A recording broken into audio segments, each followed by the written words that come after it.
ការដែលខ្ញុំនឹងក្រុមការងារមកពេលនេះគឺជាទីមួយជាស្មារតីខ្មែរយើងខ្មែរហើយក៏ជាកាតព្វកិច្ចរបស់ក្នុងនាមជាមន្ត្រីនៃរដ្ឋាភិបាលក៏ជាកាតព្វកិច្ចរបស់យើងដើម្បីជួយគ្នាជួយបងប្អូនយើងនៅក្នុងគ្រាលំបាកបាទអញ្ចឹងហើយក៏ខ្ញុំមានការសោកស្ដាយយ៉ាងខ្លាំងដែលបងប្អូនត្រូវបានសម្លៀកខ្លួនពីផ្ទះពីភូមិបាទ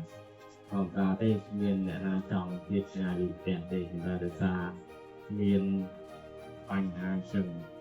គឺបងប្អូនបានឃើញស្ដាប់សញ្ញាធម៌របស់យើង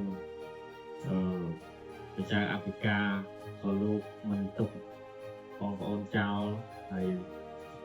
អញ្ចឹងមានតែ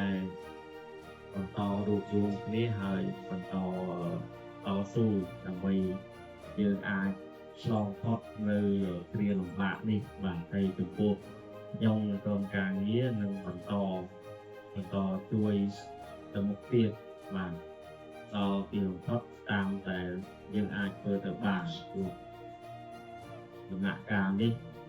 ថាដំណាក់កាលណាទេគឺយើងតែងតែនៅជាមួយគ្នាជួយគ្នាជានិច្ចបាទស្របស្មារតីខ្មែរតែមួយចឹងខ្ញុំសូមជូនពរបងប្អូនទាំងអស់គ្នាស្នាក់នៅទីនេះ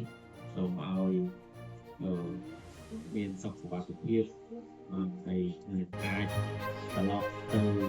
ផ្ទះយើងឆាប់វិញព្រោះខ្ញុំគិតថាវិបាលលោកទឹកខំណាស់រាល់ថ្ងៃដើម្បីដោះស្រាយបញ្ហានេះបានឆាប់ៗបាទខ្ញុំសូមបងប្អូនជឿជាក់